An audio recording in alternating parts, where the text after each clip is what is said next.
Swearwolves Horror Podcast YouTube channel. I'm Brett. If you're a returning subscriber, thanks for coming back. And if you're new to this channel, I just want to thank you for stopping by. Please consider clicking the subscribe button as well as that notification bell below. We upload videos on a regular basis in which we review anything and everything horror, from action figures and toys to soundtracks to various collectibles and video games, you name it. Today we're combining a few of them in A Nightmare on Elm Street, the NES A Nightmare on Elm Street figure from NECA that was available only at GameStop. Cover of this, very much so reminiscent of the NES box from back in the 80s for the game A Nightmare on Elm Street, a game I never really played. If you're familiar with this channel, I have done a playthrough, kind of. I played through the whole game. I died at the end of the NES Friday the 13th game, and I was thinking about trying my hand at A Nightmare on Elm Street. So comment down below if you want to see me try to play A Nightmare on Elm Street. I know that it's hard. I've played it before. I didn't play it when it was first out. You can see how much I bought this figure for. $24.99, but just ignore that. This is the back side of the game, which is a lot like the back side of the NES cartridge box, except for what it shows right here. That it's got a removable hat, a razor glove, and a hideous face. Something frightening has been happening on Elm Street lately. It seems that with each waking day, another gruesome discovery is made.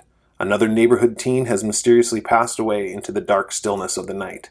Everyone says it's natural causes, but it seems as if something, or someone, has been picking them off one by one in their sleep. It's a horrible nightmare come true, and this nightmare has a name: Freddy Krueger. It's up to you and your remaining friends to search Elm Street for his bones, which have been scattered about, then collect and burn them in the high school furnace. If you can stay awake long enough, you might be able to end Freddy's reign of terror for good. You had better hurry, though. It's getting late, and you can feel your eyelids getting heavier and heavier. Kind of like, I guess, the synopsis, in a way, of A Nightmare on Elm Street 3 and 4-ish. But not really, kind of. Took some license there with that game. I know there's also like snakes in the game and things that you would never normally see.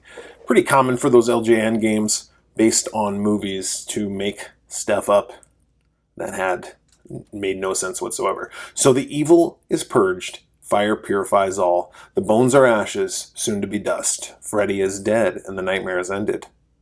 Or was it? Or was it? What? Or shouldn't it be, or is it? Whatever. Here's the figure right here with a little bit of a backdrop from the NES game. Little homage right here to the power bar up on the top. Looks like this is a 4-person game. Why don't we go ahead and open this figure up and see what we got? All right, so we got the figure open, and just taking a look at this figure, you're thinking to yourself, that doesn't look like Freddy Krueger. I mean, kind of, but not really. Listen, if you've never played the NES game, which I don't blame you, you're gonna think that. Freddy Krueger in the NES game looks like this, though. So it's a good representation of what the actual character in the game looks like. However, the character in the game is not a good representation of the Freddy from the movies.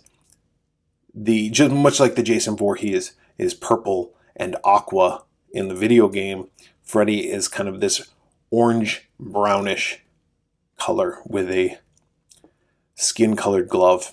The figure is a good representation. This is just a repaint of an already existing Freddy Krueger doll, I'm assuming. I don't have one right here to compare it to, but I'm sure that's all that it is. Just like the Jason one was just a repaint of a Part 3 Ultimate Jason. This is probably the Part 1 or 2 Ultimate Freddy. Like I said, I don't have those with me right now, so forgive me for that. Let's talk a little bit about the articulation. I'm going to take the hat off. Articulation, his head does move from side to side. No tilting, just side to side movement.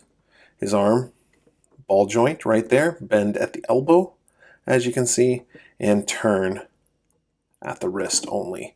He does have some swivel in his waist, a bend at the hips, bend at the knee, if you wanted him to. And then his feet do move from side to side. You also have a little bit of a ball joint right there at the knee as well that you can move his legs in and out. Detail-wise, like I said, this is just a repaint. So the detail on this Freddy actually looks pretty good from a perspective of the mold that they used. The paint is just pretty simple. It's just kind of a skin color. There's really no detail in the burn. And then his grill there is, man, he got some nasty teeth. And his eyes are just black. Hand sculpt is good, just that flesh tone, as well as the glove being more of that flesh tone, his flesh tone, of course. But the glove sculpt looks great. The sculpt of the shirt, the sweater, is really good. It's got this orange and brownish, kind of tannish color. And then his pants are orange. And we have his boots.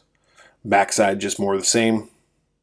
All in all, I really do like the sculpt of the figure. I think it's really great. Here's his helmet. Here's his hat. Again, really good representation of the hat here.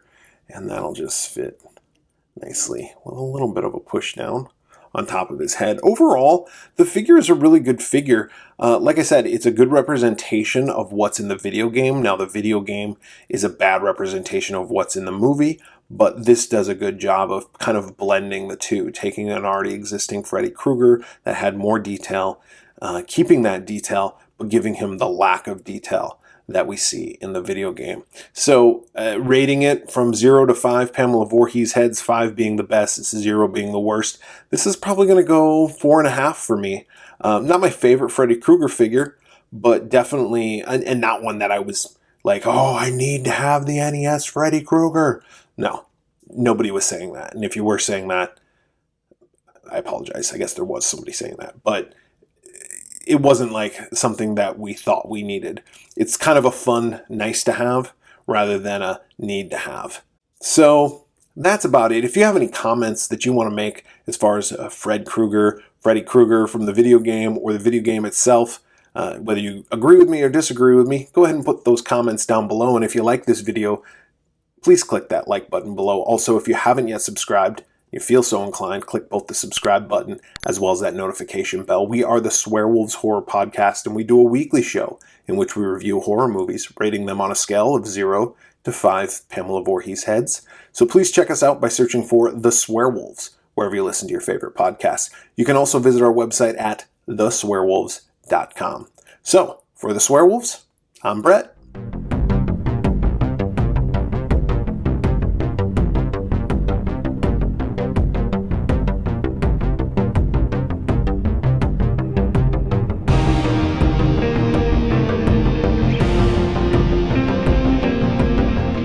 Hi, this is Brett with the Swearwolves, and when I'm not editing videos or creating content for YouTube, I just sit here and wait, and wait.